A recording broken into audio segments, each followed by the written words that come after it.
Hello dear students, मैं Alok Kumar ALK एक बार फिर आपके सामने।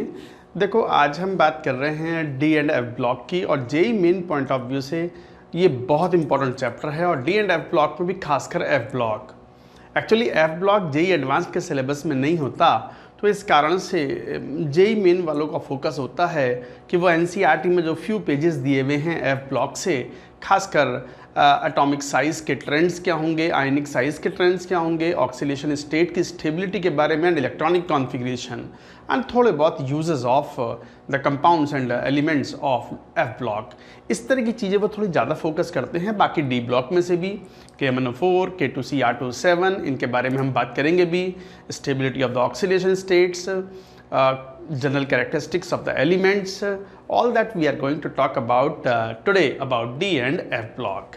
तो बच्चों, हेडिंग लिखेंगे डी ब्लॉक एलिमेंट्स, तो मैं एक बार बड़ा बड़ा यहाँ लिख भी देता हूँ, D and F block elements. आपको अगर रेफरेंस बुक में किसी को रेफरेंस बुक के रूप में कुछ पढ़ना है तो वो एक ही चीज़ है, और आप जानते भी हो, व्हाट, NCERT।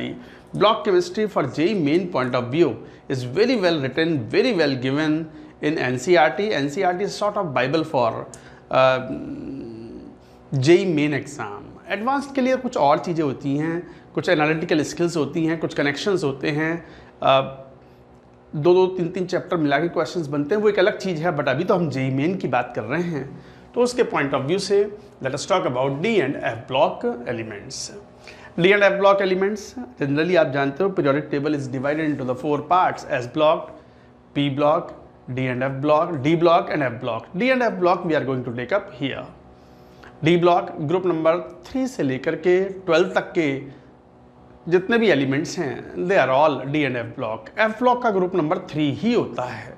सभी एफ ब्लॉक कौन सा, वो देखो, ध्यान से देखो, आपके पास पीरियोडिक टेबल होती है, तो पीरियोडिक टेबल के बॉटम में एक 4F सीरीज होती है जिसे हम लेंथेनाइट सीरीज बोलते हैं, एक 5F सीरीज होती है जिसे हम एक्टिनाइट सीरीज बोलते हैं। तो ये 4F एंड 5F सीरीज, ये सभी elements, 14 elements, all are put into the third group. तो ये थर्ड ग्रुप के एलिमेंट्स हैं, और ये एफ ब्लॉक एलिमेंट्स कहलाते हैं, because mainly electrons are filled up in F block और एफ सबशेल। तो जैसे मैंने यहाँ पर शो भी किया है, थर्ड ग्रुप से लेकर के 12th ग्रुप तक IUPAC ग्रुप नंबर है। ये जो ग्रुप नंबर है ना, थर्ड A, थर्ड B, ये सब, ये एक्चुअली ये जो ग्रुप नंबर है, this was followed in earlier notation, but IUPAC group number 1 से लेकर के 18 तक पीरियोडिक टेबल डिवाइडेड है। उसके हिसाब से you have these elements 3D series, ये 3D सीरीज है। This is 4D series, this is 5D series, and this is 6D series। 3D series का मतलब ये हुआ कि electrons are progressively filled in 3D subshell. This is scandium से लेकर के जिंक तक, इट्रियम से लेकर के कैडमियम तक, एंड लेंथनम से लेकर के मरकरी तक। ये डी ब्लॉक एलिमेंट्स हैं। तो डी ब्लॉक एलिमेंट्स में खासकर जो जनरली जो हमें कंपाउंड पढ़ने हैं, कंपाउंड तो हमें 2 ही तरीके के पढ़ने हैं, एक क्रोमियम का कंपाउंड दैट इज K2CR27, और एक मैंगनीज का कंपाउंड दैट इज KMnO4। हालांकि वो आएंगे तो हम बात करेंगे। इलेक्ट्रॉनिक कॉन्फ़िगरेशन भी अपने आप में इंपॉर्टेंट है, and you know very well chromium has exceptional electronic configuration, and the reason is well defined on the basis of the half-filled stable configurations of 3D5। इसी तरीके से कॉन्फ़िगरेशंस भी इंपॉर्टेंट हैं। पीरियोडिक टेबल याद करें, ये वाली याद ना भी हो तो चलेगा, यहां से यहां तक, नॉट नीडेड। ये नहीं भी याद हो चलेगा कि BH क्या है, HS क्या है, MT क्या है, DS क्या है, RG क्या है, CN क्या है। बट ये 3D series, 4D series and 5D series, ये तो काफ़ी इंपॉर्टेंट हैं, क्योंकि इनके ऊपर तो प्रॉपर्टीज़ हमें पढ़नी भी होती हैं। एंड नॉट ओनली दैट, इनके ऊपर तो बहुत सारे टर्म्स होते हैं, लेंथेनॉइड कॉन्ट्रैक्शन होता है, इस तरह की चीज़ें होती हैं that we have to define. अब बात आती है, ये डी ब्लॉक के एलिमेंट्स को कई बार हम ट्रांजिशन एलिमेंट्स ही बोलते हैं, बट ट्रांजिशन एलिमेंट्स की डेफिनेशन IUPAC ने थोड़ा अलग तरीके से दी है। क्या है ट्रांजिशन एलिमेंट्स? NCERT की परिभाषा है कि ट्रांजिशन एलिमेंट्स वो एलिमेंट्स हैं डी ब्लॉक, वैसे तो डी ब्लॉक के एलिमेंट्स जनरली ट्रांजिशन एलिमेंट्स कहे जाते हैं, but zinc, cadmium, mercury are excluded from transition elements. They show the properties quite similar to the representative elements like alkaline earth metals. Alkaline earth metals कौन सी? जैसे वो beryllium, magnesium, calcium, strontium and all that. क्यों? Transition metals की definition IUPAC ने कुछ ऐसी दी है कि फ्री फॉर्म में, एलिमेंटल फॉर्म में या कंपाउंड फॉर्म में यदि डी सबशेल के अंदर कोई अनपेयर्ड इलेक्ट्रॉन है या D1 से लेकर के D9 कॉन्फ़िगरेशन कहीं आ रहा है, तब तो उसे ट्रांजिशन एलिमेंट्स बोलेंगे, वरना वो ट्रांजिशन एलिमेंट नहीं कहलाएगा। क्या? तो देखो यहाँ पर ये नाउ अकॉर्डिंग, तो ये स्टेटमेंट इंपॉर्टेंट है, मैं अंडरलाइन भी कर रहा हूँ। नाउ NCERT से ही लिए हैं मैंने ये सब कुछ, और NCERT ही पढ़े हैं आप। तो now according to the IUPAC, transition metals are defined as metals which have the incomplete D subshell either in neutral atom और इन देयर आयंस। तो इनकम्प्लीट का मतलब D10 से कम कॉन्फ़िगरेशन आ जाए, बट जिंक, कैडमियम, मरकरी जो है, कौन ये रहे, जिंक, कैडमियम, मेनली ये मरकरी, ये जो एलिमेंट्स हैं ग्रुप नंबर 12 के, इनके सभी कॉन्फ़िगरेशन फ्री फॉर्म में देखो तो कैसा है लास्ट में, valence shell configuration 3D10 4s2, इसी तरीके से 4D10 5s2 6D10 and 7s2। इस तरीके से ये इनके कॉन्फ़िगरेशंस हैं जिंक, कैडमियम एंड मरकरी के। अच्छा, जिंक, कैडमियम, मरकरी ये वॉलेटाइल मेटल्स कहलाती हैं। Low boiling point, low melting and boiling points, low MP and boiling points. So they show the properties similar to the transition elements, and they all show zinc and cadmium show only +2 oxidation state. हाँ, लेकिन oxidation state पर अलग आएंगे। Mercury can show +1 and +2, तो इसके oxidation state +2, cadmium भी +2, mercury +1 या +2, +1 +2 ये है तो कॉन्फ़िगरेशन आउटर क्या हो गया 3D10, ये है तो क्या हो गया 4D10, ये है तो क्या हो गया 5D10 6s1 और 5D10 6s0 है। D10 ही, D सबशेल खाली नहीं रहा, D सबशेल पूरा भरा हुआ है, इसलिए इन तीनों एलिमेंट्स को हम 12th ग्रुप वाले एलिमेंट्स को ट्रांजिशन एलिमेंट्स की कैटेगरी में नहीं रखते। सो this is very important, you should remember. बच्चों को कई बार ये भी पता होना जरूरी है कि कौन सी चीज़ें ज़्यादा इंपॉर्टेंट हैं। तो यही कारण है कि D10 configuration is maintained in their compound forms also, not only elemental form, and that's why they are not regarded as transition elements, and they show properties quite similar to the representative elements like alkaline earth metals. That's why इनके melting point, boiling point काफ़ी कुछ many properties match with the alkaline earth metals like magnesium, calcium and all that. ये एक important point था that you are supposed to remember. हालांकि हम PDF notes आपको provide करते हैं तो बच्चे वहाँ से भी देख सकते हैं, बट समझें बात को, NCERT भी ज़रूर रखें। किसी भी बोर्ड के बच्चे हों आप, NCERT तो होनी ही चाहिए। Now coming to the next, transition elements में D ब्लॉक की जब बात करते हैं तो electronic configuration, atomic size, enthalpy of ionisation, enthalpy of sublimation, ये सब कुछ टर्म्स बड़े इंपॉर्टेंट होते हैं। तो जैसे जनरल इलेक्ट्रॉनिक कॉन्फ़िगरेशन की बात करें D ब्लॉक के, तो n-1 D1 से लेके 10 NS 1 से 2। अच्छा, ये एक बात थोड़ा सा ध्यान रखने वाली है कि जैसे outer most shell nth shell होता है, outer most shell nth shell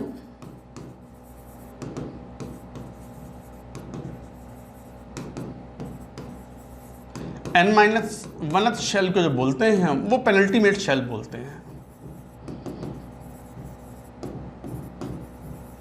और n-2th शेल को हम बोलते हैं एंटी पेनल्टीमेट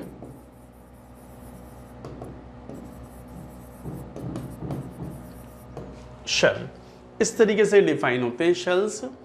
तो n-1 stands for the inner d orbitals, अंदर वाले d ऑर्बिटल्स होते हैं ये, that may have 1 to 10 electrons, and outermost ns shell के अंदर 1 से लेकर के 2 इलेक्ट्रॉन्स होते हैं। किसी किसी केस में 0 इलेक्ट्रॉन भी होते हैं। 0 है, palladium is a special case. Palladium is a special case. अब जैसे एक्सेप्शनल इलेक्ट्रॉनिक कॉन्फ़िगरेशन की बात करें तो अगर बच्चे एटॉमिक स्ट्रक्चर पढ़ते हैं तो शुरुआत में 11वीं क्लास में जब आते हैं बच्चे, अभी तो खैर जेई लिखने वाले हैं आप सब, तो ये सब पुरानी बातें हैं, पढ़ चुके हैं आप, पर जब भाई 11th में होते हैं तो उनको याद करवाया जाता है और बड़े अच्छे से याद भी रखते हैं कि chromium and copper have exceptional electronic configuration in the 3D series. वहाँ पर D5 और D10 है और S में केवल एक ही इलेक्ट्रॉन है और दिखाई भी पड़ता है ये रहा। और वो सोचते हैं कि पूरी पीरियोडिक टेबल में बस यही 2 एलिमेंट हैं जो एक्सेप्शनल इलेक्ट्रॉनिक कॉन्फ़िगरेशन है। नहीं, ये तो 3D सीरीज थी, 4D सीरीज 5D सीरीज में भी एक्सेप्शनल इलेक्ट्रॉनिक कॉन्फ़िगरेशन है एंड S के अंदर इलेक्ट्रॉन्स 2 नहीं होते, कई बार 1 होते हैं और इनके सिंपल रीजंस में सारी चीज़ें पुट नहीं की जा सकती। जैसे ये है, देख रहे हो, ये 0 है पैलेडियम केस स्पेशल, सिल्वर है। अब बात आती है कि सर कभी मतलब कॉपर सिल्वर गोल्ड ये सारे तो एक्सेप्शंस हैं, बट हम हमेशा कॉपर के बारे में पढ़ा है, हमने सिल्वर गोल्ड ना पढ़ा। But silver gold D block में मतलब कोऑर्डिनेशन कंपाउंड्स में आप जानते हो जब कॉम्प्लेक्सेस की बात करते हैं, टेट्राहेड्रल कॉम्प्लेक्सेस, तो कई बार सिल्वर एंड गोल्ड के कॉम्प्लेक्सेस कोऑर्डिनेशन नंबर 4 में बनते हैं और DsP2 कॉम्प्लेक्स बनते हैं, स्क्वायर इनर कॉम्प्लेक्सेस। अब वहाँ पे कई बार सर वहाँ पे भी ये पॉइंट उठा ही नहीं कि गोल्ड और सिल्वर में एक ही इलेक्ट्रॉन है, क्योंकि आप सिल्वर और गोल्ड से एलिमेंटल फॉर्म में डील ही नहीं करते बच्चों। आप डील करते हो उनकी हायर ऑक्सीडेशन स्टेट से, आइदर Ag+ और Ag3+, या फिर गोल्ड Au+ या फिर गोल्ड 3+। तो ऑब्वियसली एक इलेक्ट्रॉन या 3 इलेक्ट्रॉन रिमूव किए हैं, तो एक इलेक्ट्रॉन रिमूव किया होगा तो S वाला तो उड़ गया ना, तो सिल्वर या तो D10 हुआ और 3 इलेक्ट्रॉन रह गए तो 10 में से 2 और चले गए तो ये D8 रह गया। समझ में आ गई? सिमिलरली यहाँ कि जब हम कंपाउंड्स पढ़ते हैं in the higher oxidation state, positive oxidation state for the metal हैं तो जनरली पॉजिटिव ऑक्सीडेशन स्टेट ही शो करते हैं, नेगेटिव भी शो कर सकते हैं in special cases when they are connected with a carbonyl group और नाइट्रोसिल ग्रुप, वो एक अलग चीज़ है। But generally metals are known for losing electrons and they show the positive oxidation state. तो ऐसे में सिल्वर और गोल्ड के लिए हम ये इलेक्ट्रॉनिक कॉन्फ़िगरेशन को एनकाउंटर क्यों नहीं करते? Why? Because we are dealing with the compounds in which they are present in the positive oxidation state, और पॉजिटिव ऑक्सीडेशन स्टेट में ये इलेक्ट्रॉन तो रिमूव हो गया, फर्क ही नहीं पड़ता कि क्या था वो। आई hope you understand the point. तो इस तरीके से हम ये बात कहते हैं, तो ये इलेक्ट्रॉनिक कॉन्फ़िगरेशन है। Even platinum also behaves in the similar manner. Got it? तो ये सब चीज़ें हैं। तो electronic configuration play an important role, but हाँ लेकिन इलेक्ट्रॉनिक कॉन्फ़िगरेशंस ये 3D series, 4D series and 5D series are important. Every element you should remember. Got the point? ये तो ये इलेक्ट्रॉनिक कॉन्फ़िगरेशन थे, कई बार इनके ऊपर भी क्वेश्चन पूछ लिए जाते हैं। Coming to the next one. हाँ, अब बात आती है फिजिकल प्रॉपर्टीज़ की, जैसे मेल्टिंग पॉइंट्स या एंथैल्पी ऑफ एटोमाइजेशन एक ही चीज़ है। मेल्टिंग पॉइंट अगर ज़्यादा होंगे तो इसका मतलब मेल्ट करना है, उसे सॉलिड से लिक्विड में कन्वर्ट करना है तो हीट देनी पड़ेगी, टेम्परेचर रेज करना पड़ेगा, and that depends on how much of the heat is needed. तो मेल्टिंग पॉइंट की अगर बात करें तो ये ग्राफ्स हैं एटॉमिक नंबर के बढ़ते क्रम में। ये 3D सीरीज़ हो गई, ये जर्कोनियम से लेकर के सिल्वर तक ये 4D सीरीज़ हो गई, और हाफनियम से लेकर के गोल्ड तक ये 5D सीरीज़ हो गई। अगर आप देखो तो लेफ़्ट से राइट जाने पर इन जनरल पहले बढ़ते हैं, उसके बाद में फिर घटते हैं। तो मेल्टिंग पॉइंट इनिशियली इंक्रीजेज, और मेल्टिंग पॉइंट का रीज़न आता है because of the strength of the metallic bonding. Chemical bonding में पढ़ते भी हैं हम इस बात को। तो मेटालिक बॉन्डिंग के अंदर हम ये कहते हैं कि डी ब्लॉक के एलिमेंट्स में वैलेंस इलेक्ट्रॉन्स जो एस में इलेक्ट्रॉन्स हैं वो तो हैं ही, और n-1 पेनल्टीमेट शेल के जो डी के अनपेयर्ड इलेक्ट्रॉन्स हैं that also take part in the metallic bond formation. और जितने ज़्यादा इलेक्ट्रॉन्स होंगे डी ऑर्बिटल्स में अनपेयर्ड इलेक्ट्रॉन्स, मेटालिक बॉन्डिंग उतनी ही स्ट्रॉन्ग होगी और उनका मेल्टिंग पॉइंट ज़्यादा होगा। तो melting point first increases and then decreases. हालांकि manganese is an exception. Manganese जैसे ही एक्सेप्शन टीसी भी होता है, और मैंगनीज का एक्सेप्शन का रीज़न ये है कि Mn अगर कॉन्फ़िगरेशन देखो तो 3D5 4s2 है। यहाँ पर मैंगनीज में 4s भी फुल्ली फिल्ड है, 3D हाफ फिल्ड है। स्टेबल कॉन्फ़िगरेशन होने की वजह से स्टेबल कॉन्फ़िगरेशन होने की वजह से these valence electrons do not gate delocalised easily. Stable configuration and these valence electron do not gate delocalised easily. तो ये डीलोकलाइज नहीं हो पाते, फ्री इलेक्ट्रॉन्स के रूप में नहीं है, तो इनको निकालना थोड़ा मुश्किल काम होता है, और मुश्किल काम होगा तो इसका मतलब आयोनाइजेशन एनर्जी भी ज़्यादा होगी और मेल्टिंग पॉइंट भी ज़्यादा होंगे। तो ये ट्रेंड्स है मेल्टिंग पॉइंट के। Table is important, you should remember. तो कई बार पूछ लिए जाते हैं कि which of the following has the highest melting point, तो 3D सीरीज में chromium has the highest melting point, और क्रोमियम, मॉलिब्डेनम, टंगस्टन ये तो वैसे भी फेमस होते हैं for their highest melting points among the all elements of the 3D series. तो tungsten has the highest melting point. तो इस तरीके से हम बात करते हैं मेल्टिंग पॉइंट्स के। जनरली एस ब्लॉक और पी ब्लॉक के मेटल्स के मेल्टिंग पॉइंट काफ़ी कम होते हैं, बट डी ब्लॉक के मेटल्स के मेल्टिंग पॉइंट अनयूजुअली हाई होते हैं, except zinc, cadmium and mercury. Zinc, cadmium, mercury तो लिए भी नहीं, वो तो और नीचे चले जाएंगे, and they are set to be the volatile metals. Volatile का मतलब आसानी से वो वेपर्स में कन्वर्ट हो जाती हैं। Volatile means something that converts into the vapour form very easily. तो ये एक इंपॉर्टेंट पॉइंट था कि why manganese has the lower melting point than chromium unusually. तो आप क्या जवाब दोगे? जवाब आपका यही होगा कि 3D 5 एंड 4s2 कॉन्फ़िगरेशन होने की वजह से स्टेबल कॉन्फ़िगरेशन है, and electrons are tightly held with the nucleus. Stable configuration है, electrons are not easily delocalised here. Mobile electrons आसानी से रिमूव नहीं हो पाते। Moving further, variation in atomic and ionic size of the elements, ये भी periodic table के अंदर कवर अप होती है चीज़ें वैसे तो। और डी ब्लॉक में अगर देखेंगे तो ये लेफ्ट से राइट जाने पर साइज पहले घटते हैं, बिकम्स नियरली कांस्टेंट, और लास्ट में जाकर के स्लाइटली बढ़ जाते हैं।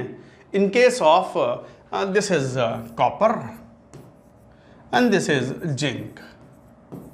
इनके कॉन्फ़िगरेशन जो है वो 3D10 4s1 and this is 3D10 4s2।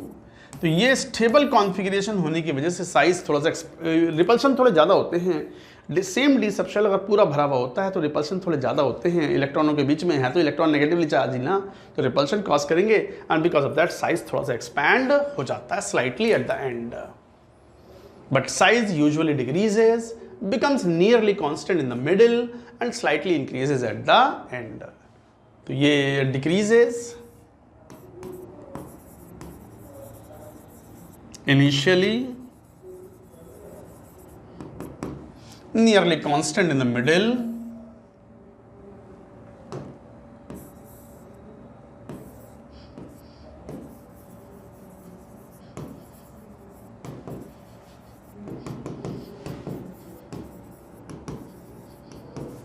and then slightly increases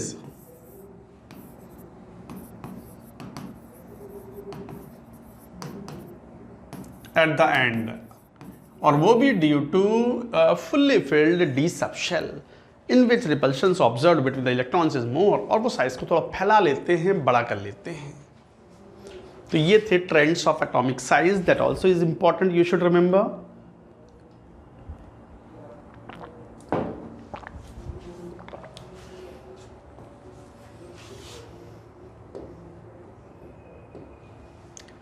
coming to the next one, ionisation enthalpies.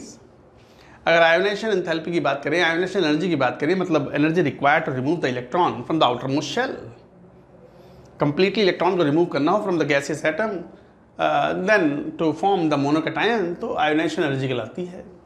तो आयोनाइजेशन एनर्जी यूजुअली लेफ्ट से राइट जाने पर बढ़ती चली जाती है, बीच बीच में थोड़े बहुत एक्सेप्शंस आते हैं, उनके कुछ वैरायटी ऑफ रीजंस हो सकते हैं। हालांकि 3D सीरीज में, ये 3D सीरीज की थी, ionisation energy is highest for zinc, क्योंकि जिंक का स्टेबल कॉन्फ़िगरेशन है, फुल्ली फिल्ड कॉन्फ़िगरेशन है 3D10 4s2। Fully filled configuration stable configuration होते हैं, and to remove the electron from them more energy is needed. तो highest energy is observed in case of zinc. बाकी in general trends left से right जाने पर ionisation energies बढ़ती हैं और ये जनरल ट्रेंड्स हैं, we understand also. But ionisation energy कई बार इलेक्ट्रॉनिक कॉन्फ़िगरेशन पे भी डिपेंड करती हैं। जैसे अगर हम बात करें क्रोमियम एंड कॉपर की, क्रोमियम एंड मैंगनीज की, ये बड़े फेमस केस होते हैं। इसका इलेक्ट्रॉनिक कॉन्फ़िगरेशन देखें तो 3d10, 3d5, 4s1 and this is 3d5, 4s2। Left से राइट जाने पर तो I1 ऑफ क्रोमियम कम होती है I1 of manganese. But second ionisation जी की बात करें, सेकेंड का मतलब पहला इलेक्ट्रॉन रिमूव हुआ तो यहाँ तो 4s1, यहाँ 4s2 में से रिमूव हुआ। बट अगला इलेक्ट्रॉन जब रिमूव होगा तो ये 3d5 में से रिमूव होगा, और 3d5 मतलब हाफ फील्ड कॉन्फ़िगरेशन है, स्टेबल कॉन्फ़िगरेशन है। इसको डिस्टर्ब करने में ज़्यादा ताकत लगानी पड़ेगी, ज़्यादा एनर्जी देनी पड़ेगी टू रिमूव द इलेक्ट्रॉन। जबकि यहाँ पर सेकेंड इलेक्ट्रॉन 4s में से ही रिमूव होगा। पहला इलेक्ट्रॉन भी 4s में से रिमूव हुआ, दूसरा भी 4s से रिमूव होगा। तो removal of electron from the 4s is easier than compare to the stable 3d half filled configuration. तो इसका मतलब IE2 of chromium is greater than IE2 of manganese. This is very important and ये commonly पूछा जाता है in tests in exams, अक्सर कहीं कहीं ये पूछ लिया जाता है। तो इस तरह की चीज़ों को भी आपको याद रखना चाहिए। I hope you have understood the point. तो इलेक्ट्रॉनिक कॉन्फ़िगरेशन, आयोनाइजेशन एनर्जीज, ये सब पता होने चाहिए एलिमेंट्स के लिए। एटॉमिक साइज, इनका ट्रेंड्स का आइडिया होना चाहिए। And then moving to the next one, oxidation state. अगर आप ध्यान से देखें स्टेबल ऑक्सीडेशन स्टेट की, तो most variety of the oxidation state is shown by the middle. एक तरीके से ग्राफ को देखो तो ऐसा सा ग्राफ है। Variety of oxidation state first increases and then it decreases at the end. Fixed oxidation state in D block, तीन ही एलिमेंट हैं जो कि फिक्स्ड ऑक्सीडेशन स्टेट शो करते हैं, scandium +3, zinc and cadmium +2। They do not show the variable oxidation state. तो fixed oxidation state is shown by 3 elements only. बाकी highest variety is shown by manganese. और ये जो बोल्ड में है, they show the stable oxidation state. Most common oxidation states ये इस तरह की से शो की जाती हैं।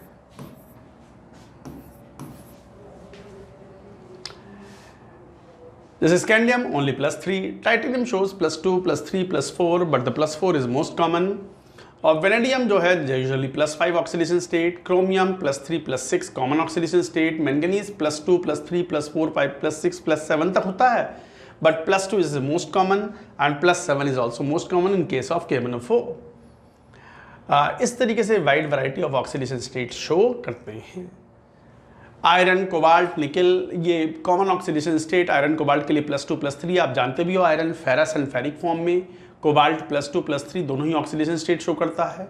निकल यूजुअली +2 शो करता है, हालांकि +4 के भी कंपाउंड्स पाए जाते हैं, +3 में भी पाया जाता है। निकल का ऑक्साइड बनता है Ni2O3 +3 ऑक्सीडेशन स्टेट में, but the most common is +2 oxidation state. तो ये कॉमन ऑक्सीडेशन स्टेट्स हैं। ये टेबल भी बच्चों को याद होनी चाहिए। In oxidation state they should remember. बात आती है trends in the M2+ standard electrode potential. ये बड़े इंपॉर्टेंट होते हैं। इलेक्ट्रोड पोटेंशियल के ऊपर जेईई ने क्वेश्चन पूछे हुए हैं।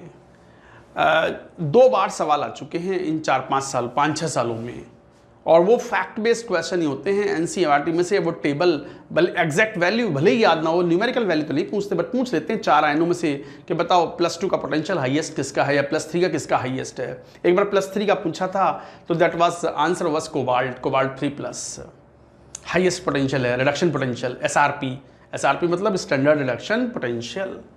ऐसी +2 के पोटेंशियल्स में हाईएस्ट पोटेंशियल होता है कॉपर का पोटेंशियल, और ये बात बच्चों को याद भी होती है। रिडक्शन पोटेंशियल में कॉपर 2+ +2E, ये जो वैल्यू होती है कॉपर में E0 sorry that is equal to 0.34 volt. जबकि जिंक जो होता है डेनियल सेल के लिए भी बड़ा इंपॉर्टेंट होता है। तो इलेक्ट्रोकेमिस्ट्री में पढ़ते हैं बच्चे, इसका रिडक्शन पोटेंशियल होता है -0.76 वोल्ट। इस तरीके से वैल्यू होती हैं। तो हाईएस्ट ये कॉपर केस में है। अच्छा, कई बार stability of the oxidation state में more negative is the in general, ये एक जनरल कॉन्सेप्ट है। More negative is SRP, greater is the stability of ion in aqueous medium. सबको से एक्वस मीडियम में ही होते हैं। SRP का डेटा है 25 डिग्री सेल्सियस। तो जनरली मैंगनीज का डेटा काफ़ी लो होता है, टाइटेनियम का भी 2 में काफ़ी लो होता है। जिंक का भी आयन स्टेबल है। तो in general more negative is the SRP, greater is the stability of the ion in aqueous medium. वो कैसे? अच्छा, एक बार ध्यान से देखो, ऑक्सीडेशन पोटेंशियल निकालते कैसे हैं। देखो मैकेनिज्म ये है, M सॉलिड को M2+ एक्वस, आप जानते हो हर प्रोसेस के लिए डेल्टा G0 होता है is equal to delta H0 minus T delta S0 is equal to, और डेल्टा G किसके बराबर होता है किसी हाफ सेल के लिए? -NF into E0। ये ऑक्सीडेशन पोटेंशियल। क्यों? ऑक्सीडेशन प्रोसेस है ये। वैसे तो पता है कि एक बोर-हीबर साइकिल बना करके you can find out delta H0 of this process. कैसे? एंथैल्पी ऑफ सब्लिमेशन प्रोवाइड करो। ये एक पैरेलल पाथ होता है जिसे हम बोर्न-हीबर साइकिल बोलते हैं, और उस पर हेस लॉ लगाते हैं। हेस लॉ का मतलब एक स्टेट से दूसरे स्टेट पर जाओ, स्टेट फंक्शन का change would remain same, enthalpy change would remain same, entropy change would remain same, all the state function changes would remain same whatever path you choose to move from one reactant state to the product state। तो ये enthalpy of sublimation दो तो ये हम gas बन जाता है।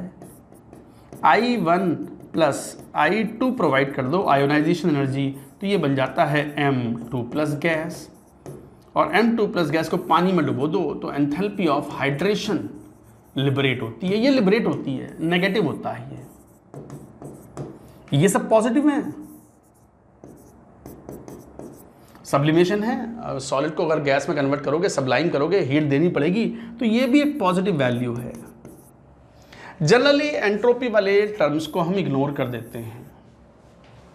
Entropy change becomes dominant particularly when gases are involved, क्योंकि सॉलिड लिक्विड्स की एंट्रोपी इतनी ज़्यादा चेंज नहीं होते, गैसेस की एंट्रोपी बहुत ज़्यादा होती है, और इसमें गैस इन्वॉल्व नहीं है तो हम T डेल्टा H0 वाले टर्म को हम चलो इग्नोर कर देते हैं। तो एक तरीके से डेल्टा H0 में जितना ज़्यादा नेगेटिव होगा डेल्टा G0 उतना नेगेटिव होगा। ये अगर नेगेटिव होगा तो फिर माइनस साइन तो पहले लगा हुआ है, F पॉजिटिव एक कांस्टेंट है, N number of moles of electrons हैं, और E0 ऑक्सीडेशन भी पॉजिटिव होगा। और डेल्टा G जितना ज़्यादा नेगेटिव होगा E0 ऑक्सीडेशन पॉजिटिव होगा, और जब E0 ऑक्सीडेशन पॉजिटिव होगा तो फिर उसी प्रोसेस का E0 रिडक्शन क्या होगा? नेगेटिव होगा। अरे इस प्रोसेस को मैं उल्टा करके लिख दूं, कैसे? मैं इसे उल्टा करके लिखूं, कैसे उल्टा? N2+ aqueous plus 2 electron converted to M solid. इसके लिए फिर E0 रिडक्शन बोल लूंगा मैं, which is nothing but minus E0 oxidation. तो E0 reduction is equal to minus E0 oxidation. तो इसको मैं उल्टा बोल लूंगा। तो जरा सुनो, मैंने देखो एक चेन ऑफ थॉट्स बनाया है कि इस पूरे प्रोसेस में एंथैल्पी ऑफ सब्लिमेशन है, I1 I2 प्रोवाइड कर दिया, हाइड्रेशन एनर्जी प्रोवाइड कर दी, तो यहीं आ गए इस पाथ की डेल्टा H0, और पैरेलल पाथ में अगर ध्यान से देखो तो ये किसके समेशन के बराबर आ गया? Sublimation energy endothermic process, I1 I2 endothermic process, positive positive, जबकि हाइड्रेशन हाईली नेगेटिव है।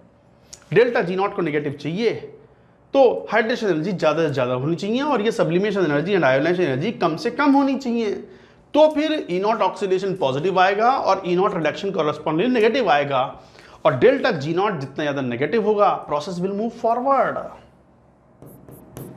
डेल्टा G0 जितना ज्यादा नेगेटिव, थर्मो पढ़ी है ना, थर्मो तो माँ है, माँ केमिस्ट्री की माँ, मदर, मगर बगैर मदर के तो कुछ भी नहीं है इस लाइफ में। आप हम ही नहीं होते if mother was not there. तो पूरी केमिस्ट्री की जो mother of chemistry is nothing but thermodynamics. सारे कॉन्सेप्ट थर्मोडायनेमिक्स से ही इमिनेट होते हैं, निकलते हैं। आप इलिंगम डायग्राम पढ़ते हो मेटलर्जी में, वो भी सब it is all based on the thermodynamics. कई बार उसे थर्मोडायनेमिक्स और रिडक्शन ऑफ मेटल ऑक्साइड भी बोलते हैं, वहाँ भी आप यही बात कहते हो। पूरी इलेक्ट्रोकेमिस्ट्री पढ़ डालते हो आप based on the thermodynamics. Delta G not का फार्मूला अप्लाई करते हो और पोटेंशियल कैलकुलेट करते हो, उसके बेसिस पे आप बताते हो कि विच ion is more stable, which ion is less stable. तो इसका मतलब कोई रिएक्शन अगर फॉरवर्ड में अच्छी जा रही है, डेल्टा जी नॉट नेगेटिव है और फॉरवर्ड में जा रही है, तो इसका मतलब प्रोडक्ट आर मोर स्टेबल। तो ये आयन कब स्टेबल होगा? M2+ जब ज्यादा स्टेबल होगा, जब ऑक्सीडेशन पोटेंशियल हाईली पॉजिटिव हो या रिडक्शन पोटेंशियल हाईली नेगेटिव हो। बोल दी मैंने बात, आ गई बात समझ में? तो हमने क्या बात लिखी? In general more negative is the SRP, greater is the stability of ion. तो एक तरीके से Mn2+ इज स्टेबल, ये एक स्टेबल आयन है, इसलिए Mn2+ के लिए स्टेबल ऑक्सीडेशन स्टेट देखो ये रही, कहां है? ये रही। तो +2 oxidation state is a common oxidation state and is found to be a stable oxidation state. तो इस तरीके से ये बात बोलते हैं। तो ये स्टेटमेंट भी अपने आप में बड़ा यूजफुल और इंपॉर्टेंट है कि मोर negative is the SRP and greater will be the stability of ion. Generally जैसे कॉपर 2+ है, ये थोड़ा लेस स्टेबल है, इसका पोटेंशियल हाईली पॉजिटिव है। ये एक इंपॉर्टेंट टर्म भी है, ये याद भी रखने वाली बात है कि +2 वाले पोटेंशियल में कॉपर 2+ का पोटेंशियल हाईएस्ट है, मोस्ट पॉजिटिव है, पॉजिटिव भी वही है। एंड ये पूछ लिया जाता है और उसका रीज़न भी कई बार ये बोलते हैं कि कॉपर से कॉपर 2+ आयंस तो आसानी से बन जाते हैं, ठीक है, आयोनाइजेशन एनर्जीज का सम तो नॉर्मल है, but hydration energy is unusually low. तो उस कारण से this shows the positive value of reduction potential exceptionally different. तो इस तरह की बातें होती हैं बच्चों, that you are suppose to remember. Note कर रहे हैं तो नोट भी करते चले, वरना हम PDF नोट्स तो आपको प्रोवाइड करते ही हैं, नोट इट डाउन। चलो भाई बच्चों, मूविंग नेक्स्ट। अब देखो हम बात कर रहे हैं strengths and stability of the higher oxidation state. ये भी एक बड़ा इंपॉर्टेंट पॉइंट है। जैसे कहा हमने, wide variety of the oxidation states are shown by middle of the elements in D block. जैसे मैंगनीज वाली फैमिली में मैंगनीज +2 से लेकर के +2, +3, +4, +5, +6, +7 तक के KMnO4 +7 में भी होता है। अच्छा, ये जो हाईएस्ट ऑक्सीडेशन स्टेट है, ये शो करने की टेंडेंसी जो है, it increases from top to bottom. तो हाईएस्ट ऑक्सीडेशन स्टेट की जो स्टेबिलिटी है वो increases from top to bottom, जबकि P ब्लॉक में अगर आप ध्यान से देखोगे तो इनर्ट पेयर इफेक्ट के चलते वेरिएबल ऑक्सीडेशन स्टेट में lower oxidation state become more stable from top to bottom. जैसे मैं अगर बात करूं कार्बन फैमिली की, जैसे कार्बन है, बोरॉन, कार्बन एंड नाइट्रोजन। तो बोरॉन, कार्बन, नाइट्रोजन फैमिली की अगर बात करें तो ये ग्रुप नंबर 13, 14, 15।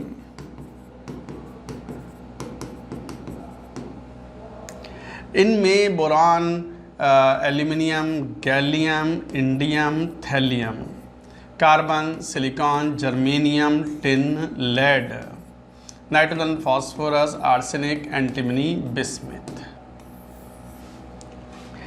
+1, +3 भी है, ये +2, +4 दोनों शो करता है, +3, +5 शो करता है। ऐसे इंडियम +1, +3 शो करता है, +2, +4 शो करता है, +3, +5 शो करता है antimony.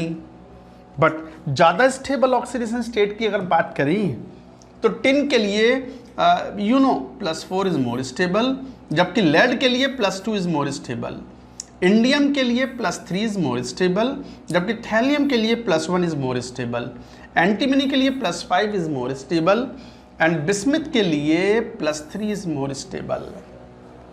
Coming from top to bottom, the stability of lower oxidation state increases and heaviest members के अंदर lower oxidation state is more stable. उल्टा है D ब्लॉक में, डी ब्लॉक में +6 ऑक्सीडेशन स्टेट है, तो is found to be more stable in the bottom most element in D block.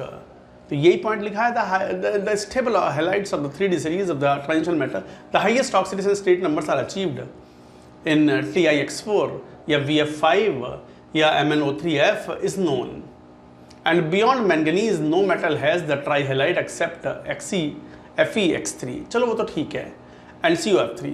The ability of the fluorine to stabilize the highest oxidation state is due to the either higher lattice energy or in case of COF3 or higher bond enthalpy in terms of the higher covalent compounds VF5 and CRF5।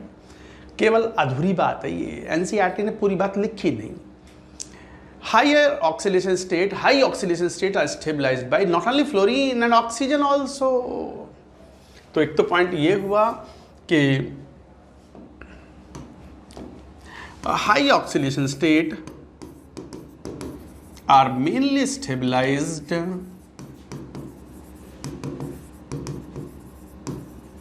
by fluorine and oxygen। Fluorine and oxygen में भी oxygen stabilizes more because it forms double bond। It stabilizes even more than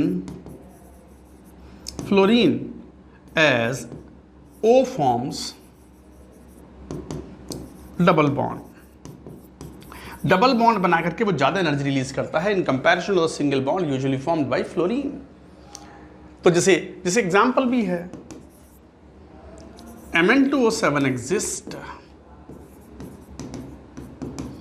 but MnF7 does not। तो इसका मतलब Mn यहाँ भी +7 में था, मान लो यहाँ +7 में था, बट ये कंपाउंड तो एग्जिस्ट ही नहीं करता। इसका मतलब फ्लोरीन उतना स्टेबिलाईजेशन प्रोवाइड नहीं कर पा रहा जितना कि oxygen, because oxygen can form double bond. आप इसकी स्ट्रक्चर भी देखोगे तो it becomes like this,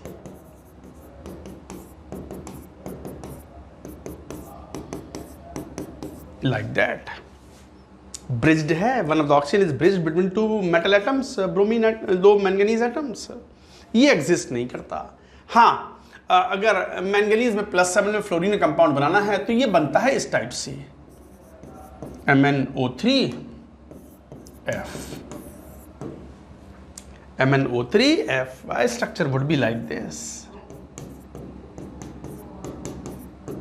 and it is present in the +7 oxidation state. The maximum possible oxidation state of fluorine is manganese is +7, which is stabilized by usually fluorine and oxygen more.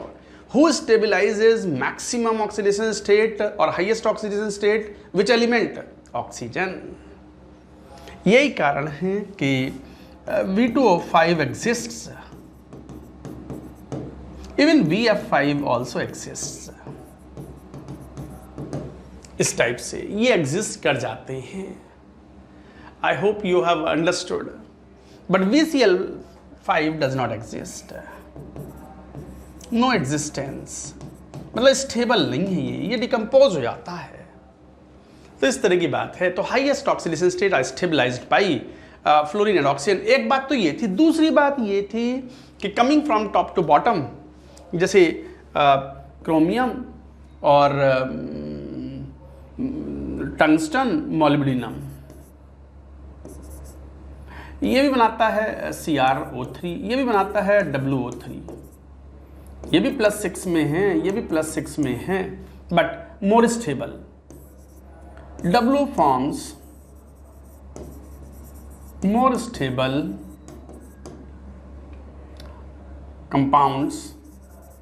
More stable मतलब less reactive, मतलब जिंदा रह सकता है, आसानी से अपनी जिंदगी खुद गुजार लेगा वो। More stable compounds, W forms more stable compounds in +6 oxidation state. OS मतलब ऑक्सीडेशन स्टेट। तो दो बातें बोली है मैंने यहाँ। एक तो ये कि highest oxidation state is stabilized usually by fluorine and oxygen because they form strong bonds, और उसमें भी ऑक्सीजन ज़्यादा स्ट्रॉन्ग बॉन्ड बनाता है because it forms double bond. दूसरी बात ये बोली कि जैसे P ब्लॉक में टॉप टू बॉटम आने पर लोअर ऑक्सीडेशन स्टेट की स्टेबिलिटी बढ़ती चली जाती है, या उल्टा है, टॉप टू बॉटम आने पर हायर ऑक्सीडेशन स्टेट की स्टेबिलिटी बढ़ती है। तो +6 is less stable in chromium, more stable in tungsten. This is a very important point. सब एनसीईआरटी में लिखा है, जहां थोड़ा कम एक्सप्लेनेशन है we are trying to give you the explanation out here. इसलिए ब्लॉक केमिस्ट्री में S block, P block, D block, D and F block, की for getting all the question solve in JEE main is NCERT.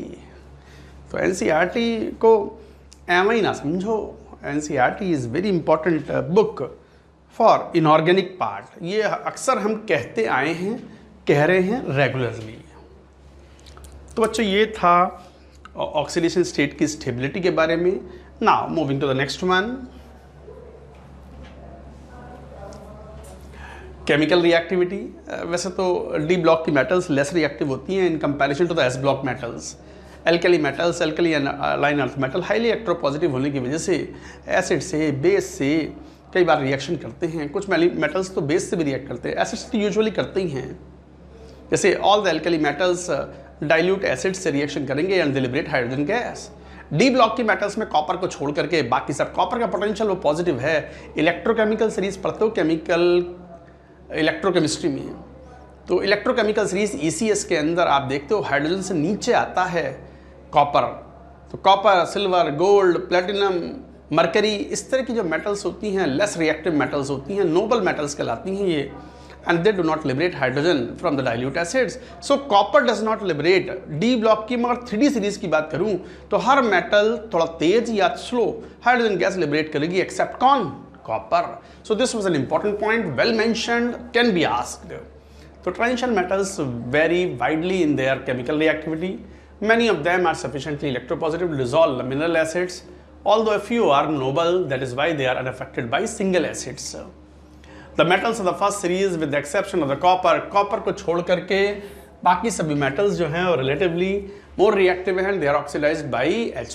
तो कहने का मतलब ये हुआ कि MHCl aqueous से reaction कराओगे तो M2+ बना लेगा plus H2 gas will be liberated out। M all 3D series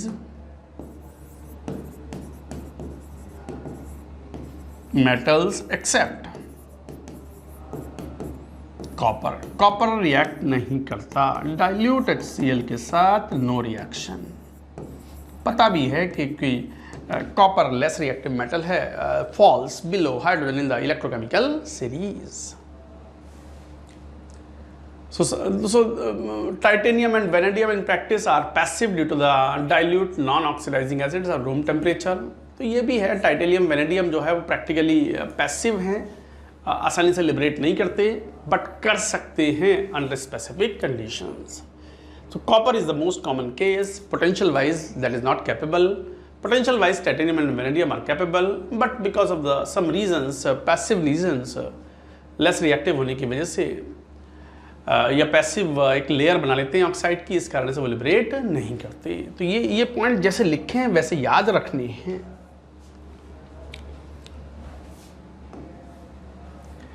coming to the formation of the coloured ions, ये अक्सर पूछे जाते हैं और इसके ऊपर क्वेश्चन जेईई ने पूछे भी हैं, जेईई मेन ने।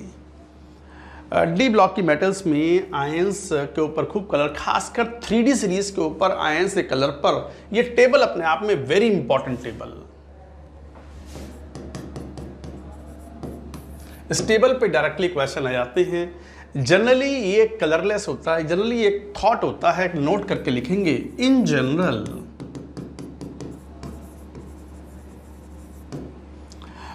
स्पीशीज हैविंग 0 अनपेयर्ड इलेक्ट्रॉन्स और डायामैग्नेटिक हैं, तभी तो 0 अनपेयर्ड इलेक्ट्रॉन हैं। Diamagnetic are found to be colorless। जिन स्पीशीज में कोई अनपेयर्ड इलेक्ट्रॉन आता generally they are found to be colourless. हालांकि कोई रूल नहीं है, कई कंपाउंड ऐसे भी होते हैं which are found to be coloured और उसमें कोई अनपेयर्ड इलेक्ट्रॉन नहीं होता, बट ये एक जनरल नियम है कि अगर अनपेयर्ड इलेक्ट्रॉन्स हैं तो जनरली, या पैरामैग्नेटिक है तो generally found to be coloured, और यदि डायमैग्नेटिक है या कोई अनपेयर्ड इलेक्ट्रॉन नहीं है तो generally found to be colourless. ये एक जनरल रूल है। उसके हिसाब से, क्योंकि क्वेश्चन में कई बार ये आ जाता है, तो देखिए यहाँ पर जैसे 3D जीरो कॉन्फ़िगरेशन स्कैंडियम में कलरलेस, 3D जीरो टाइटेनियम 4+, ये सब कलरलेस हैं। Titanium 3+ is purple, this is very important. इस टेबल में से ही पूछ लेते हैं कि which of the following is purple ion, तो बस आयन क्या है, पर्पल है, टाइटेनियम 3+। ऐसे V4+, this is blue, V3+, this is green, V2+ is violet. ऐसे V5+ होगा तो it becomes colourless because it has no unpaired electrons. Chromium 3+ is violet. Chromium के लिए मोस्ट कॉमन ऑक्सीडेशन स्टेट +3 होती है, +3+6 होते हैं, बट +3 में वो नॉर्मली स्टेबल होता है। Chromium is unusually stable in +3 oxidation state. वो इसलिए क्योंकि D3 कॉन्फ़िगरेशन होता है और वो 3 इलेक्ट्रॉन T2G ऑर्बिटल्स में लाई करते हैं इन द एक्वा कॉम्प्लेक्स। ये भी एक बड़ा यूजफुल पॉइंट है। Chromium 3+ aqueous is highly stable as chromium 3+ मतलब T2G111 EG00 in aqua complex।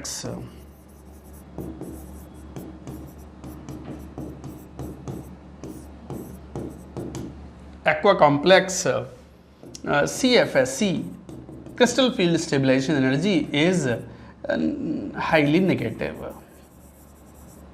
Highly negative मतलब कि CFSC नेगेटिव है तो एनर्जी इज रिलीज आउट, तो बचे हुए सिस्टम की एनर्जी कम होगी, energy will be more stable. But ये पॉइंट जब समझ में आएगा बच्चों को जब उन्होंने कोऑर्डिनेशन पढ़ा हुआ होगा, कोऑर्डिनेशन कंपाउंड्स पढ़ा होगा, तब ये बात समझ में आएगी कि CFSC क्या चीज़ है। तो चीज़ें थोड़ी इंटर रिलेटेड होती हैं, ऐसा नहीं है कि हर चैप्टर इंडिपेंडेंट है। देयर इज ए इंटरडिपेंडेंस और डिपेंडेंस ऑफ ईच अदर, ये इंपॉर्टेंट है। तो ये कलर्स सब इंपॉर्टेंट है, वेरी इंपॉर्टेंट है।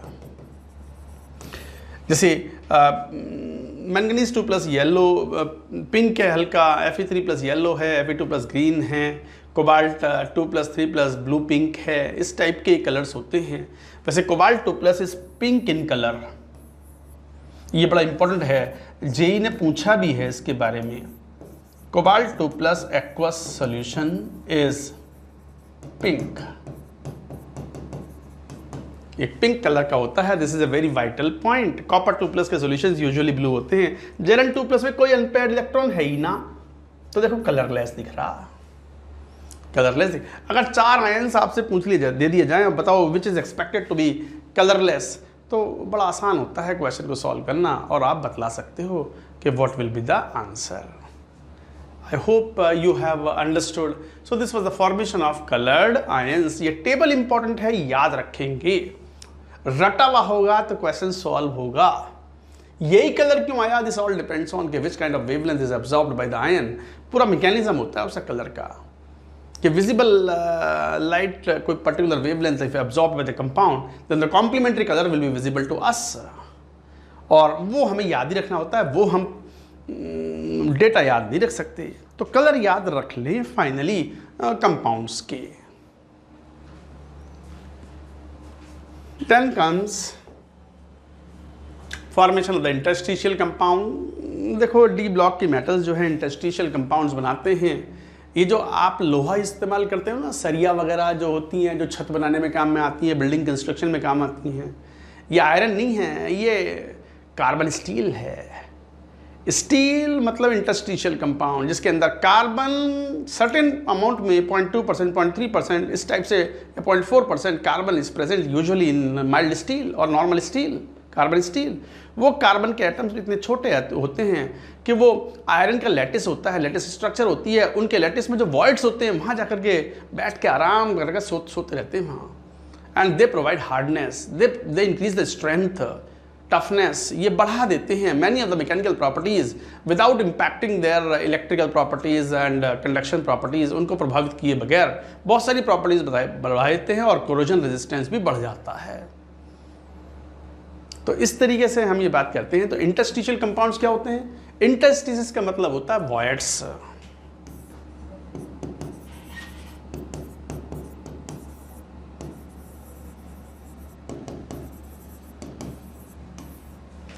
Interstices means voids तो जो वॉइड्स होते हैं, वॉइड्स वाली पोजीशंस को अगर कोई छोटे एटम कौन, जैसे हाइड्रोजन, कार्बन, नाइट्रोजन और भी हो सकते हैं, बोरॉन रह गया बी, ये तो बहुत इंपॉर्टेंट है। तो कार्बन, हाइड्रोजन, नाइट्रोजन, बोरॉन, ये छोटे atoms when they are doped, they are added into the metals during solidification, so they occupy the void positions and they impart hardness, toughness and brittleness to the metal, and the mechanical properties are enhanced, improved, and they are called interstitial compounds. तो usually non stoichiometric compounds होते हैं, typically ionic non covalent होते हैं, for example TiC, Mn4n, Fe3H, VH0.56, ये बिल्कुल NCERT की language है, तो you should remember. Non stoichiometric का मतलब क्या हुआ कि स्टाइक्योमेट्री इज नॉट मेंटेन, मतलब metal could be present in the multiple oxidation states. Of course it correspond to any normal oxidation state of the metal. बाकी ये प्रॉपर्टीज है, they have the high melting point, higher than those of the pure metals. They are very hard. Some borides approach the diamond in the hardness. आपको पता है कि naturally diamond is the hardest known material, इसलिए कांच को काटने में, machine tools में इसका काफ़ी बड़ा इस्तेमाल होता है। थर्मली कंडक्टिव होता है diamond is highly thermally conducting. JEE Advanced ने ये क्वेश्चन पूछा हुआ है, बट इनऑर्गेनिक में, ब्लॉक केमिस्ट्री क्वेश्चन में जेई एडवांस, जेई मेन कोई खास अंतर नहीं रखता। एडवांस्ड क्वेश्चन जेई मेन में आ सकता है। तो इस तरीके से ये डिफाइन करते हैं। And they retain metallic conductivity, they are chemically inert, or many examples like carbon steel is an example of the interstitial compounds. तो interstitial compounds मतलब बहुत छोटे एटम्स को मिलाना, जबकि alloy formation is different. हाँ, ये कुछ क्वेश्चंस भी लिए गए हैं बच्चों, चलो आप भी पढ़ो एक बार कि क्या क्वेश्चंस हैं, नोट इट डाउन। हाँ भाई, क्या क्वेश्चन देखो, ये कुछ क्वेश्चन भी ले लें जो प्रीवियस ईयर जेई मेन के हैं। मोस्टली हम जो क्वेश्चंस लेते हैं वो 2019, 20, 21 के लेते हैं, रिसेंट वाले, ताकि हमें मालूम पड़ सके किस तरह का ट्रेंड है क्वेश्चन पूछने का। तो जेई मेन का एक क्वेश्चन है 2019 का। हाइड्रेटेड आयंस हैं titanium 2+, vanadium 2+, titanium 3+ and scandium. आप कॉन्फ़िगरेशन लिख लो। Magnetic moments, spin only magnetic moment होता किसके बराबर है? Square root x × x+2 Bm, Bohr magneton. तो electronic configuration x number of unpaired electrons हैं।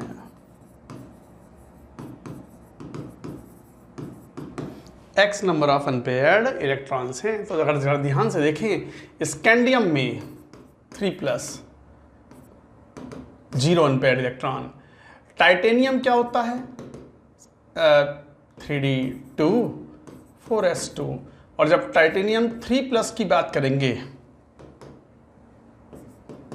तो 3 इलेक्ट्रॉन रिमूव करोगे तो 3d1, x की वैल्यू 1, ये x की वैल्यू 0 थी। और टाइटेनियम 2+ की बात करेंगे तो इसका मतलब 3d2, तो x की वैल्यू 2 अनपेयर्ड इलेक्ट्रॉन्स। और वेनेडियम का कॉन्फ़िगरेशन, स्कैंडियम, टाइटेनियम, वेनेडियम मतलब 3d3 एंड 4s2। जब वेनेडियम 2+ की बात करेंगे तो s वाले ही इलेक्ट्रॉन रिमूव होंगे। रिमूव जब करते हैं, कैटायन बनाते हैं, तो फर्स्ट ns वाले इलेक्ट्रॉन रिमूव होते हैं, देयर आफ्टर n-1d वाले, तो 3d3। तो इसका मतलब 3 अनपेयर्ड इलेक्ट्रॉन है। Situation would be like this, और x की वैल्यू 3। x अगर ज्यादा होगा तो साफ दिखता है स्पिन मैग्नेटिक मोमेंट भी ज्यादा होगा।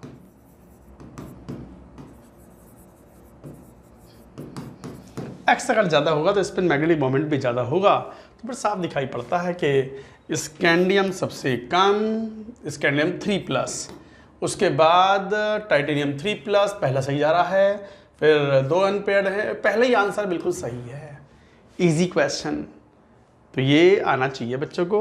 Moving to the next one, और भी 1-2 क्वेश्चंस लेते हैं, और क्वेश्चंस बाद में आएंगे। अच्छा, अब बात करें जैसे कंपाउंड्स बनाने की, oxides and oxo anions of metals. D block के मेटल्स ऑक्सो एनायंस ही बनाते हैं, ऑक्साइड्स भी खूब खुल के बनाते हैं in the wide variety of the oxidation states. तो जो ऑक्साइड्स हैं जनरली +2 ऑक्सीडेशन स्टेट में ऑक्साइड्स बनते ही हैं, और ऑक्सो कैटायंस के रूप में और इस तरह कंपाउंड बनते हैं जैसे VO2+, और जैसे VO2+, टाइटेनियम का ये बनता है TiO, टाइटेनियम 2 ऑक्सी कैटायन है ये। वेनेडियम +4 ऑक्सी कैटायन है ये। इसका नाम क्या लिखोगे? वेनेडियम, ऑक्सीडेशन स्टेट +4 है, वेनेडियम 4 ऑक्सी, ऐसे करके लिख देते हैं ऑक्सी कैटायन इस टाइप से, या +4 भी लिख दोगे तो चलेगा, ऑक्सी कैटायन। तो इस तरीके से ऑक्सी कैटायंस भी बनाते हैं। और as the oxidation number of the metal increases, ionic character decreases, and in case of the Mn2+7 is equivalent, green oil, बिल्कुल important बात है ये।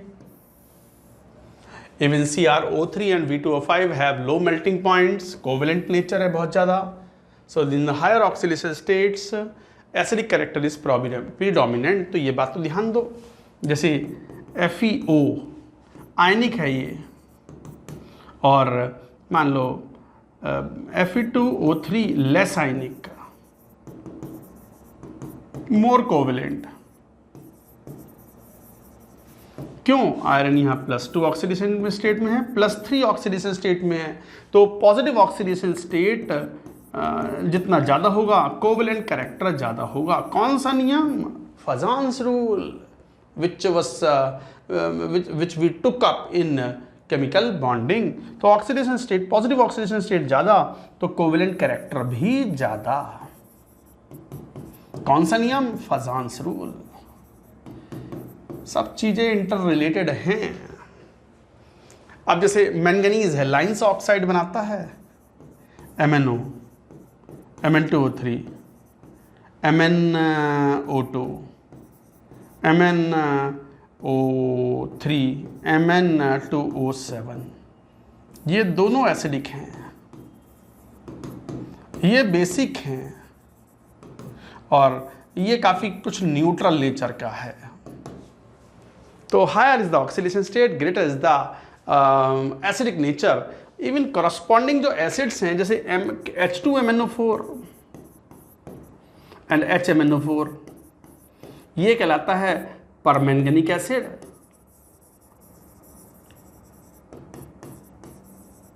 और ये कहलाता है मैंगनिक एसिड। दोनों ही ये एसिड, नाम से मालूम पड़ता है दोनों ही क्या हैं? एसिड।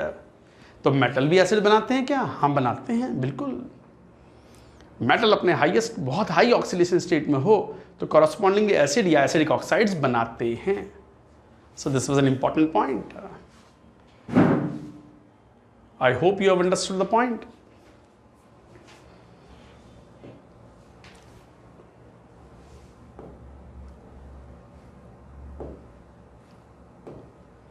हाँ, नाउ देखो, अब आए दो compound which are very very important, जिनके ऊपर क्वेश्चंस बहुत रेगुलरली पूछे जाते हैं, और वो हैं K2Cr2O7 and KMnO4। K2Cr2O7 and KMnO4, ये दो कंपाउंड्स बड़े इंपॉर्टेंट होते हैं। क्वेश्चन जेईई मेन में इन्हीं पर आते हैं, एनसीईआरटी में भी यही दो कंपाउंड दिए हुए हैं। डाइक्रोमेट्स, K2Cr2O7 एक बहुत ही अच्छा ऑक्सीडाइजिंग एजेंट है, लेबोरेटरी में रिएजेंट के रूप में काम करते हैं, और लार्ज स्केल प्रोडक्शन जो है it is obtained by the fusion of the chromite ore. Chromite ore actually एक मिक्स्ड ऑक्साइड है। क्रोमाइट ओर मिक्स्ड ऑक्साइड, अगर आप ध्यान से देखें तो ये होता है Fe2O3 FeO.Cr2O3।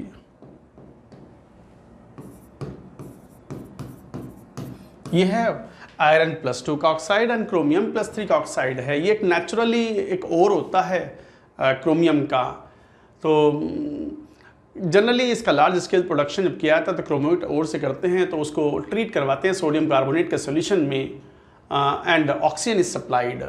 Oxygen acts as an oxidising agent.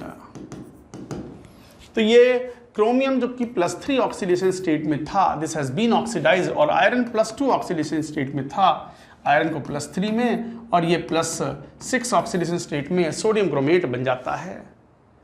Yellow colour का होता है सोडियम क्रोमेट का colour. Chromate ion is yellow in colour.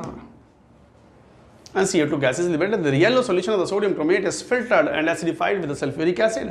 Sulfuric acid से एसिडिफाई करेंगे तो डाइक्रोमेट में कन्वर्ट हो जाता है। ये बड़ा इंपॉर्टेंट है, जेई मेन में आया हुआ भी है, जेई मेन में नहीं है, ये AI-EEE में आया हुआ है। जब पहले कभी जेई मेन से पहले 2013 से पहले AI-EEE के नाम से होता था ये एग्ज़ाम, तो AI-EEE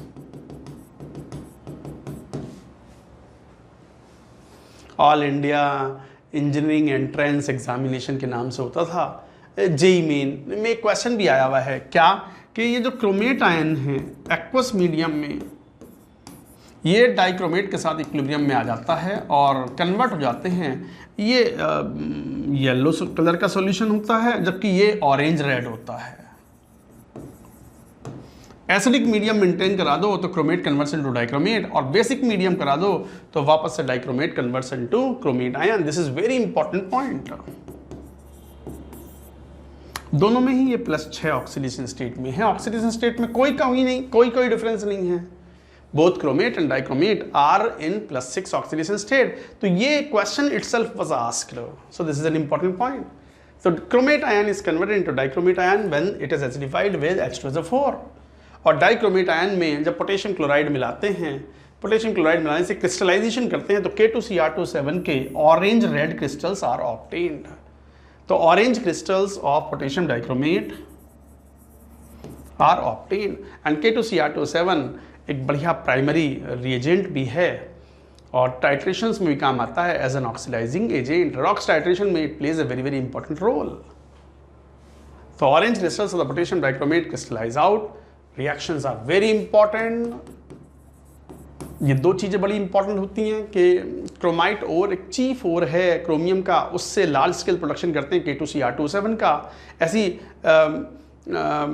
जो पायरोल्यूसाइट ओर है MnO2, that is a chief ore of manganese and that is used for the production of KMnO4, potassium permanganate आएगा वो भी। तो orange crystals of the potassium dichromate crystallize out। chromate and dichromates are interconvertible in aqueous solution, जो मैंने बात अभी बताई। acidic medium में it remains in the form of dichromate orange solution। basic medium कर दो तो it becomes yellow solution of chromate ion। दोनों ही compound very important।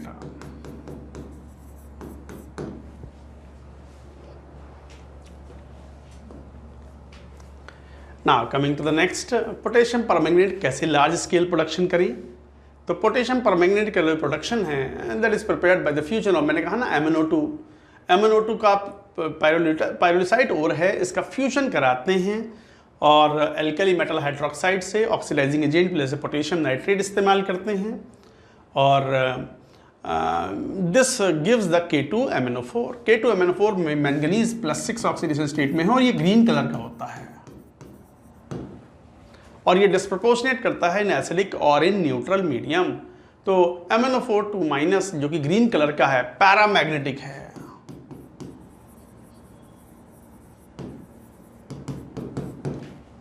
ये एसिडिक या नॉर्मल न्यूट्रल या इवन नॉर्मल बेसिक मीडियम में डिस्प्रपोर्शनेट हो जाता है और कन्वर्ट हो जाता है +7 ऑक्सीडेशन स्टेट में पर्पल कलर्ड कंपाउंड में। पर्पल तो commercially it is prepared by the alkaline oxidative fusion of MnO2। तो MnO2 fused with KOH oxidized with the air और KNO3 सब ऑक्सीडाइजिंग एजेंट हैं। पोटेशियम क्लोरेट भी इस्तेमाल कर सकते हैं, बढ़िया ऑक्सीडाइजिंग एजेंट होते हैं। MnO2 इज ऑक्सीडाइज पायरोलिसाइट ओर होता है।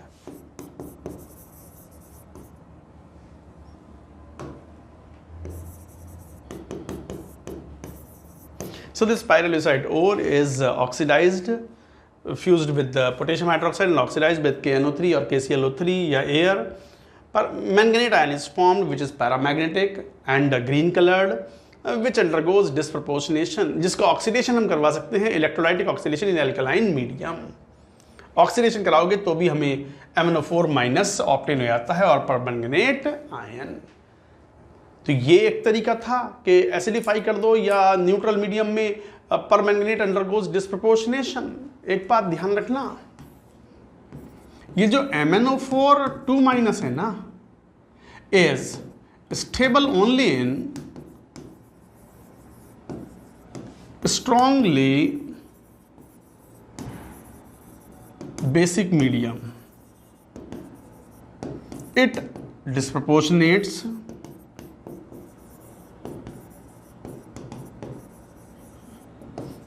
in acidic or neutral or even in weakly basic medium.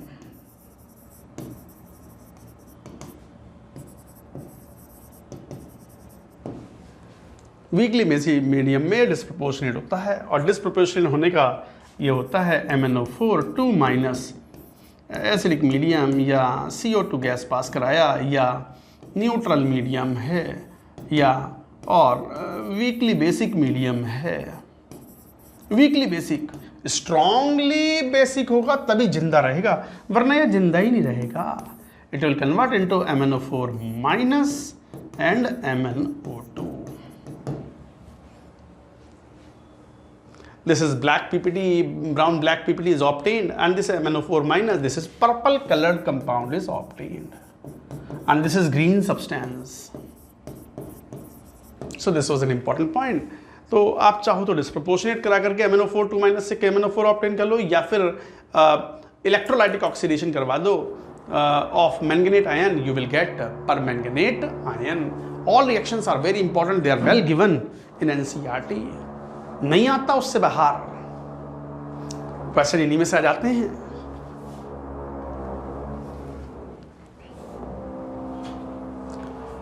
तो इस तरीके से हैं यहां पर। अच्छा, एक दो चीजें और हैं, मैं थोड़ा सा प्रॉपर्टीज के बारे में बात कर लेता हूं।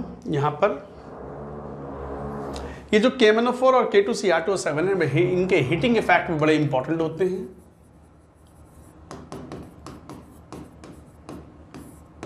हीटिंग इफेक्ट की अगर बात करें तो जैसे KMnO4 है, इसका हीटिंग इफेक्ट बड़ा इंपॉर्टेंट होता है। ये कन्वर्ट हो जाता है K2MnO4 plus MnO2 plus O2 gas. कई बार O2 के प्रोडक्शन में भी ये काम में आते हैं। नॉट ओनली दैट, K2Cr2O7 भी ऑक्सीडाइज करता है। ये हीट करने पर it converts to K2Cr O4 plus Cr2O3 and oxygen gas is liberated. Important reactions हैं, heating effect। बाकी पावरफुल ऑक्सीडाइजिंग एजेंट हैं।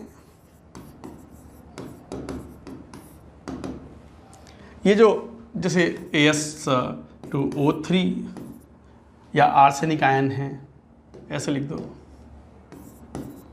3 माइनस, या मान लो Fe2 प्लस या ऑक्सलेट आयन या I माइनस, आराम से ये ऑक्सीडाइज होते हैं। या H2O2, इनको ऑक्सीडाइज कर देते हैं Cr2O7 2 माइनस एसिडिक मीडियम में, या MnO4 माइनस एसिडिक मीडियम में इनको ऑक्सीडाइज कर देते हैं ASO4 2 माइनस 3 माइनस। फेरस को फेरिक में, ऑक्सलेट को CO2 में, गैस I माइनस को I2 में, H2O2 को O2 में। Like that they are the powerful oxidising agent.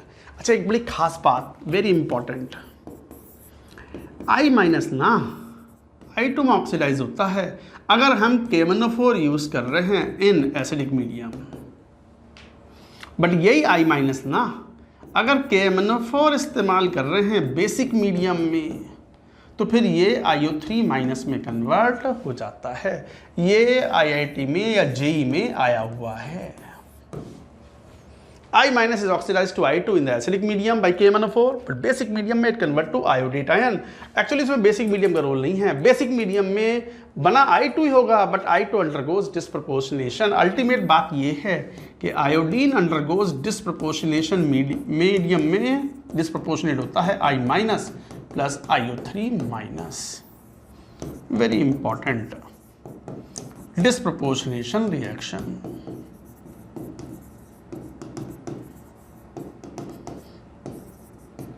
इस तरीके से है। तो ये बड़ा पावरफुल ऑक्सीडाइजिंग एजेंट है। हीटिंग इफेक्ट भी बड़े इंपॉर्टेंट हैं। खासकर K2Cr2O7 में एक खास बात ये होती है कि KMnO4 सेकेंडरी टाइट्रेंट है एंड जबकि K2Cr2O7 प्राइमरी टाइट्रेंट है। प्राइमरी टाइट्रेंट जो होते हैं उनको जब हम टाइट्रेशन में इस्तेमाल करते हैं तो उसका स्टैंडर्डाइजेशन की आवश्यकता नहीं होती, उनकी कंसंट्रेशन या मोलैरिटी समय के साथ चेंज नहीं होती। इन सब्सटेंस के प्राइमरी टाइट्रेंट वाले जो सब्सटेंस होते हैं इनके मास को हम एक्यूरेटली वे कर पाते हैं, मेजर कर पाते हैं, सेकेंडरी वालों को नहीं। अच्छा एक बात ध्यान देना, Na2Cr2O7 याद रखना ये एक सेकेंडरी टाइट्रेंट है। एनसीईआरटी में ये बात लिखी होती है, पढ़ें तो सही, सीखें तो सही, जाने तो सही, सॉल्व करें तो सही, तब मालूम पड़ती हैं ये चीज़ें। तो these are the very common oxidising agents that we use in laboratory for various purposes. There are few questions based on the chemical action of KMnO4 and K2Cr2O7. Thermal decomposition of the manganese compound X 503 Kelvin results in a compound Y MnO2 and a gaseous product। ठीक है, कोई manganese का compound है, उसका thermal decomposition है, शायद ये KMnO4 की बात हो सकता है कर रहा हूँ। तो KMnO4, K2MnO4, K3MnO4, KMnO4 इन सब की बात चल रही है, तो चलो चेक करते हैं। तो KMnO4 अगर ये हुआ कौन कंपाउंड X, इसका थर्मल डिकम्पोजिशन कराया 513 केल्विन पर, तो कंपाउंड Y एंड MnO2 देगा। तो Y कौन है, मैंने अभी बताया था K2MnO4 प्लस MnO2, ये बना, ये Y बना। एंड गैसियस प्रोडक्ट कौन, ऑक्सीजन बनता है, मुझे पता है ये बात, ठीक है। MnO2 reacts with sodium chloride, आप जानते हो ये अच्छा ऑक्सीडाइजिंग एजेंट है। ये भी ये सोडियम क्लोराइड के साथ H2SO4 मतलब एसिडिक मीडियम की प्रेजेंस में Cl2 में ऑक्सीडाइज करेगा gas, to give a pungent gas, colourless gas, कौन, Z,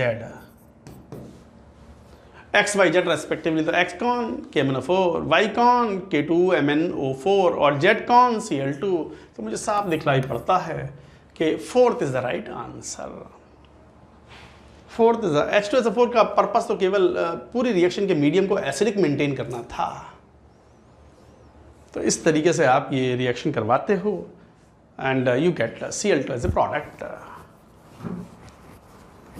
छोटे छोटे क्वेश्चन होते हैं, प्रीवियस ईयर क्वेश्चन सॉल्व करने से हेल्प मिलती है, आइडिया लगता है कि what sort of questions can be asked. और एक क्वेश्चन है the sum of the total number of bonds, sum of the total number of bonds between chromium and oxygen atoms in chromate and dichromate ion. Chromate होता है CrO4 2- और structure होती है CrO-, double bond O, double bond O। तो कितने bonds हो गए, total number of bonds पूछे हैं, तो हमें डबल बॉन्ड, सिंगल बॉन्ड सारे काउंट करने पड़ेंगे। 2, 2, 4, 5, 6, 6 हो गए। डाइक्रोमेट कौन होता है Cr2O7 2-, स्ट्रक्चर भी बनाओ CrO, Cr, और ये double bond O-, double bond O, double bond O-, double bond O, ये हैं स्ट्रक्चर्स। तो नंबर ऑफ बॉन्ड्स 2, 2, 4 और 1, 5 और 1, 6, 1, 7 और 2, 9, 2, 11 और 1, 12। तो 6 + 12 18 आंसर होना चाहिए, दैट्स इट। तो total number of bonds between chromium and oxygen atoms all together we calculate comes out to be 18। So like that questions come.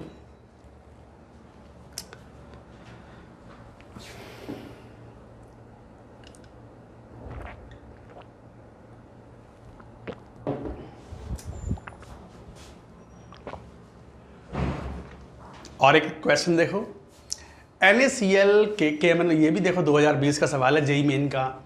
Sodium chloride potassium dichromate एक oxidising agent है, obviously ये कुछ Cl2 बनाएगा और side product में ये कुछ बन जाएगा Cr3+ या CrCl3 इस टाइप का। फिर जो A बना कौन, Cl2 NaOH के साथ रिएक्शन करेगा तो कुछ बना लेगा, ना ना ना ना ना Cl2 नहीं बनाएगा। ये तो क्रोमाइल क्लोराइड टेस्ट की बात कर रहे हैं।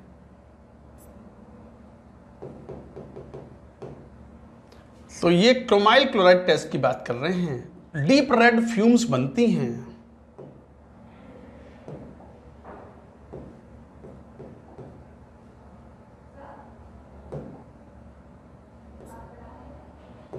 तो ये देखो डीप रेड फ्यूम्स बनती हैं और ए बनता है CrO2Cl2, deep red fumes, chromyl chloride vapours.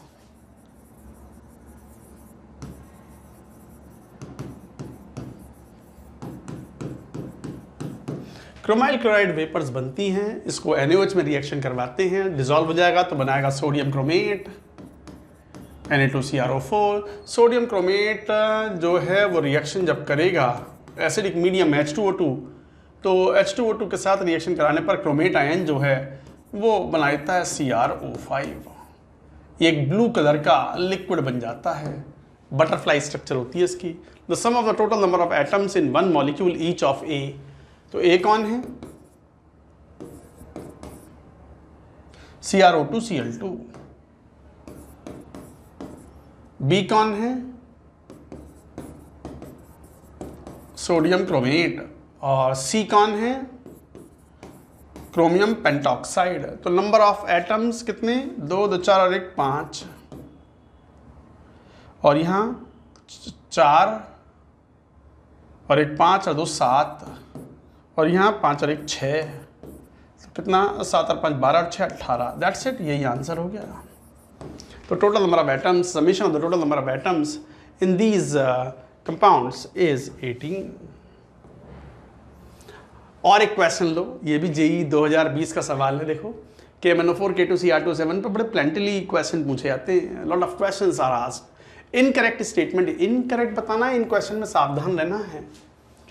Manganate and permanganate ion are paramagnetic. नहीं नहीं नहीं नहीं नहीं, मैंगनेट तो देखो ये है MnO4 2- और परमैंगनेट आयन जो है वो कौन है? MnO4-, +7 में है, कोई अनपेयर्ड इलेक्ट्रॉन नहीं है, ये डायामैग्नेटिक है,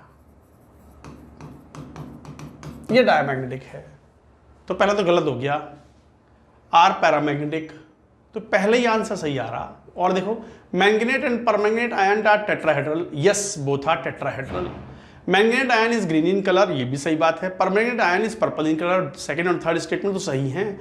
इन manganate and permanganate ion the pi bonding takes place by the overlap of the p orbitals of oxygen and d orbitals of manganese। बिल्कुल मैंगनीज के तो d ऑर्बिटल ही काम में आएंगे, ये भी सही है। तो इसका मतलब इनकरेक्ट तो यही हो गया, फर्स्ट वाला। इनकरेक्ट तो यही है, फर्स्ट वाला। आई बात समझ में बच्चों? खुद भी सॉल्व करने होते हैं ये, नोट इट डाउन। चलो भाई बच्चों, डी ब्लॉक के बाद let us talk now to talk about F block. F block सभी एलिमेंट्स थर्ड ग्रुप के हैं और इसमें 2 सीरीज होती है, lanthanoid series and actinoid series. उनके electronic, general electronic, outer electronic configuration इस तरीके से हैं। डी में 0 से 1 इलेक्ट्रॉन, एस में 2 इलेक्ट्रॉन यूजुअली होते हैं and they are configuration like this. Cerium से लेकर ल्यूटीशियम तक, थोरियम से लेकर के लॉरेंशियम तक, ये जरूर याद रखने हैं। Total 14 elements in lanthanoids and 14 elements in actinoids. तो ये 4f और 5 के अंदर प्रोग्रेसिवली इलेक्ट्रॉन बनते हैं, इसलिए एफ ब्लॉक एलिमेंट्स इनको कहा जाता है। इन एलिमेंट्स में बड़ी इंपॉर्टेंट बात होती है, इलेक्ट्रॉनिक कॉन्फ़िगरेशन वैसे तो यहाँ भी लिखे हुए हैं, बट इलेक्ट्रॉनिक कॉन्फ़िगरेशन में एक खास बात होती है इनकी कि कहाँ कहाँ पर जो डी के इलेक्ट्रॉन्स हैं that you have to keep in mind. तो ये सब थोड़ी सी चीज़ें होती हैं इलेक्ट्रॉनिक कॉन्फ़िगरेशन पे, साइज पे मेजरली क्वेश्चंस पूछे जाते हैं। Look at the electronic configuration. Electronic configuration की अगर बात करें तो जैसे लेंथेनॉइड सीरीज़ है, लेंथेनम से लेकर के, वैसे लेंथेनम के बाद वाले एलिमेंट्स को हम लेंथेनॉइड्स बोलते हैं, but lanthanum also shows similar properties, so it is also included here. But lanthanum के अंदर एफ में इलेक्ट्रॉन होते नहीं हैं, बाकी सब में एफ में इलेक्ट्रॉन्स हैं। तो सीरियम से लेकर के और पूरी 4f सीरीज, ये 4f सीरीज है लेंथेनॉइड सीरीज, 58 से लेकर के 71 तक केवल 3 एलिमेंट्स हैं जिसमें इलेक्ट्रॉन्स डी में भरे हैं, वरना डी में इलेक्ट्रॉन है नहीं। कौन कौन? ये बड़ा खास ध्यान देने वाली है ये वाला, गैडोलिनियम एंड ल्यूटीशियम। पहला, आखिरी और मिडिल में 64। कौन? गैडोलिनियम। ये 3 ही एलिमेंट ऐसे हैं जहां पर एलिमेंट्स में डी में इलेक्ट्रॉन प्रेजेंट है, अदरवाइज डी में इलेक्ट्रॉन प्रेजेंट नहीं है। ये एक बड़ी इंपॉर्टेंट बात है that you should remember. The most common oxidation state is +3 for them, however they can show +2, +3, +4 oxidation state also in their compounds. तो इलेक्ट्रॉनिक कॉन्फ़िगरेशन वेरी इंपॉर्टेंट, खासकर ये तीन ही एलिमेंट हैं cerium, gadolinium and lutetium, where electrons are filled in D, otherwise others में filled in D. इन्हीं configuration पे, इनके कैटायंस की कॉन्फ़िगरेशन पर, नंबर ऑफ अनपेयर्ड इलेक्ट्रॉन्स के बेसिस पर they will ask the question. Mostly question यही वाले पूछे जाते हैं डी एंड एफ ब्लॉक में। एलिमेंट्स भी याद रखने हैं, साइज का भी ट्रेंड्स पता होना चाहिए, रटा हुआ होना चाहिए 4D and this 4F and 5F series. Taking तो जनरल कैरेक्टरिस्टिक्स में all are metals, lanthanide are silvery white soft metals, tarnish rapidly in air, more reactive होते हैं डी ब्लॉक के कंपैरिजन में, तो हवा अटैक करती है, टार्निश हो जाते हैं। Hardness increases from increasing atomic number usually, steel hard जैसा होता है samarium, and melting point range between 1000 to 1200 degree Celsius. ये सब याद करने वाली बातें हैं, I have taken from NCERT। And density other properties change smoothly except for europium and YB and occasionally for सब। ये कोई ऐसा कोई खास इंपॉर्टेंट पॉइंट नहीं था, बट कलर के बारे में थोड़ा सा याद रखना है कि अगर F में इलेक्ट्रॉन्स मतलब अनपेयर्ड इलेक्ट्रॉन्स हैं तो वो कलर्ड होता है, और अनपेयर्ड इलेक्ट्रॉन्स नहीं हैं तो usually they are colourless. Chemical behaviour in general, they are quite reactive similar to the calcium जैसी प्रॉपर्टीज होती हैं। आप 4F के अगर कंपाउंड्स की बात करें तो ये कैल्शियम जैसा बिहेव ज़्यादा करते हैं, तो एक तरीके से F ब्लॉक के element they are more reactive than D block elements and many of them are radioactive. तो ये कैल्शियम और एल्यूमिनियम जैसा बिहेव करते हैं। जैसे ये NCERT से प्रॉपर्टीज ली हुई हैं। लेंथनम्स जो होते हैं, लेंथेनाइड्स जो होते हैं 4F सीरीज वाले, most commonly they form the compound in the +3 oxidation state and they are reactive. Acids के साथ में हाइड्रोजन लिबरेट करते हैं, hydrogen gas, and that indicates that they have these metals show quite similar, quite active above hydrogen in the electrochemical series. Halogens के साथ halides बनाते हैं in the +3 oxidation state. Water के साथ हाइड्रोजन यूजुअली लिबरेट करते हैं like alkali and alkaline earth metals. Carbon के साथ कार्बाइड्स बनाते हैं, नाइट्रोजन के साथ नाइट्राइड्स बनाते हैं, सल्फर के साथ सल्फाइड्स बनाते हैं, और ऑक्सीजन में बर्न आसानी से हो जाते हैं जैसे अल्कलाइन और अल्कली मेटल्स बर्न होते हैं in the +3 oxidation state. So usually lanthanides Ln show +3 most common oxidation state. However, they show +2, +4 and other oxidation states also depending upon the cases. Similarly बात करेंगे 5F सीरीज, ये 4F series थी, ये 5F series की बात कर रहे हैं। तो 5F सीरीज में जिन्हें हम एक्टिनाइड्स भी बोलते हैं, एक्टिनियम से लेकर के we talk up to lawrencium, इसमें भी इलेक्ट्रॉनिक कॉन्फ़िगरेशन होते हैं और डी में इलेक्ट्रॉन्स कई जगह पे पाए जाते हैं। यहाँ पर electronic configuration is again important. Electronic configuration में they show the most common oxidation state as a +3 oxidation state, however they can show the +2 and +4 oxidation state also. Cerium जो होता है, जो ये elements mostly all are radioactive in nature. Scientist के नाम पर, Einstein's के नाम पर आइंस्टीनियम बना हुआ है, फर्मी एक यूनिट चलती है उसके नाम पर फर्मियम बना हुआ है, मेंडलीव साहब की तो कौन नहीं जानता, पीरियोडिक टेबल थी उनके नाम पे बना हुआ है, नोबल प्राइज़ मिलते हैं उन नोबल साहब के नाम पर नोबेलियम है, लॉरेंस के नाम पे लॉरेंसियम है, अमेरिसियम शायद अमेरिका को लगा होगा, हमारे देश पर भी आ जाना चाहिए, तो अमेरिसियम हो गया, प्लूटोनियम, नेपच्यूनियम, यूरेनियम, इस तरह के एलिमेंट्स हैं और all are radioactive in nature. तो इस तरीके से ये होते हैं। और एक्टिनियम के बाद वाले एलिमेंट्स होते हैं थोरियम से लेकर के लॉरेंसियम तक, all are radioactive. Their electronic configuration also important.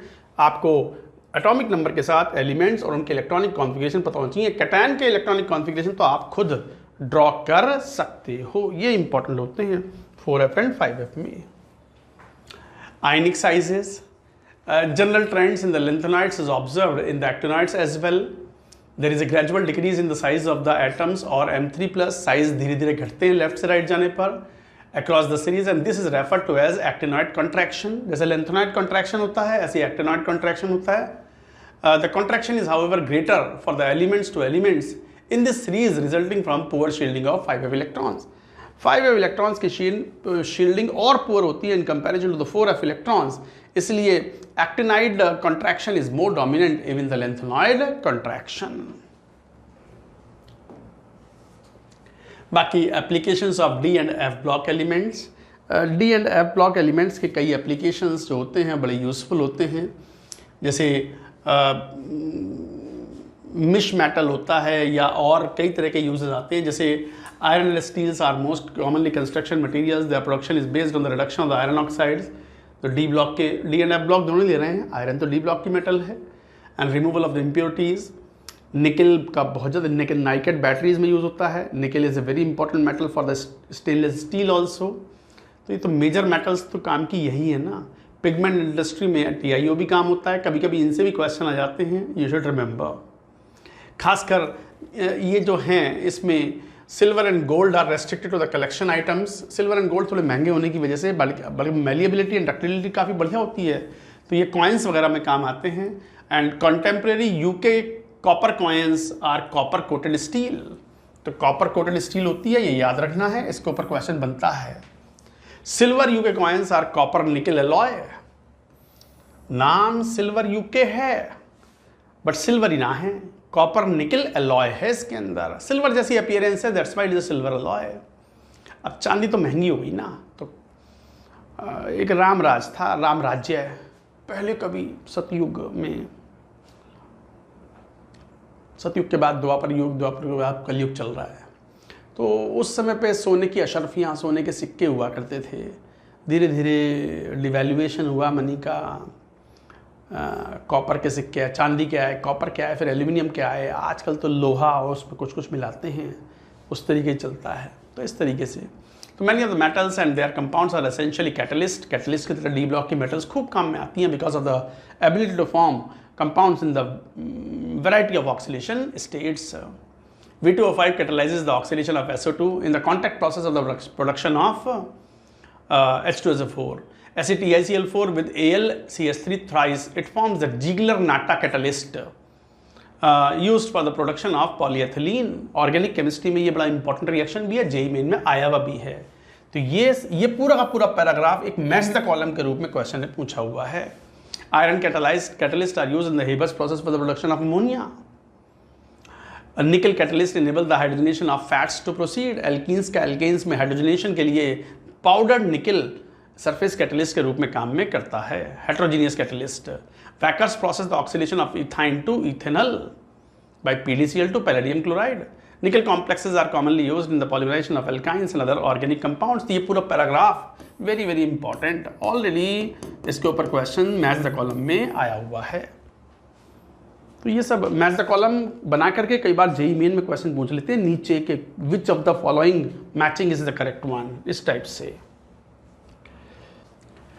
देखो एक और question, the correct electronic configuration and spin only magnetic moment of the gadolinium 3+ respectively are.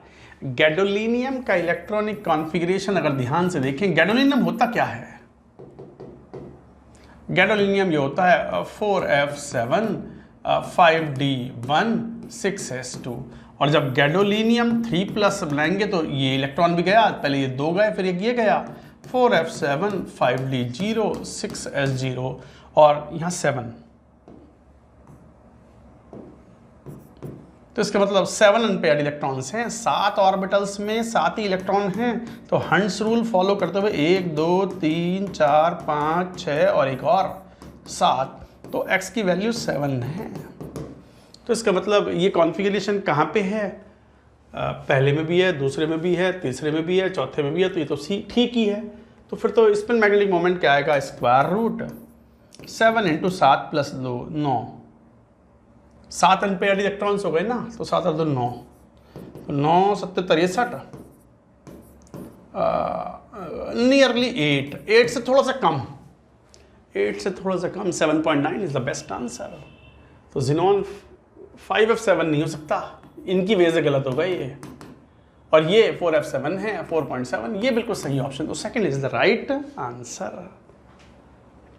Moving to the next, एक ये सवाल, misch metal is an alloy consisting of, ये भी application NCERT ध्यान से पढ़ना। तो मिश मेटल स्टील प्लेट्स बनाने में काफ़ी यूज में आता है। तो misch metal is an alloy consisting mainly of lanthanoids and actinoid metals. नहीं, लेंथेनॉइड्स में होते हैं, mainly it consist of the lanthanoid metals. तो लेंथेनॉइड मेटल्स के मिलाने पर यह अलॉय बनती है misch metal. The incorrect statement is, गलत वाला बताना है। Bronze is an alloy of copper and tin. हाँ, ये तो सही बात है, ब्रॉन्ज कॉपर एंड टिन का अलॉय है। Cast iron is used to manufacture wrought iron. बिल्कुल, डी ब्लॉक में मेटलर्जी में पढ़ते हैं, कास्ट आयरन से रॉट आयरन बनाते हैं। Wrought iron is the most pure form of iron, जिसके हम क्रेन के हुक्स बनाते हैं, चेन्स बनाते हैं, मेलिएबिलिटी चाहते हैं इसमें। German silver is an alloy of zinc, copper and निकल। बिल्कुल, जर्मन सिल्वर में सिल्वर ही नहीं है, बस ये तो बड़ा इंपॉर्टेंट है, जेईई मेन में आया भी है। जर्मन सिल्वर में सिल्वर ही नहीं है, बस जिंक है, कॉपर है, निकल है। सही बात है। Brass is an alloy of copper and nickel. गड़बड़ हो गई, निकल नहीं है, brass is an alloy of zinc and copper. लगभग 60 to 70% जिंक है और कॉपर लगभग 30 से 40% के आसपास कॉपर होती है। तो ये है जिंक एंड कॉपर की अलॉय होती है ब्रास। तो बस answer 4 should be the right answer. तो ये छोटे छोटे क्वेश्चंस हैं जो जेईई मेन में आए हुए हैं, अकॉर्डिंगली यू कैन सॉल्व। तो बच्चों, ये था D and F block. We have summarised, we have explained major जो बातें हैं। अगर आप ध्यान से पढ़ोगे, फिर एनसीईआरटी पढ़ोगे। एनसीईआरटी अब 2 घंटे और पढ़ें आप लाइन बाय लाइन, और देखना almost every question you will be able to solve which was asked earlier in JEE Main. तो D and F block this was important, खासकर एफ ब्लॉक में electronic configuration, atomic size, ionic size के trends and applications, इन पर थोड़ा ध्यान देंगे। Question mostly यहाँ से आ जाता है, एंड बाकी पढ़ते रहें। That's it for now.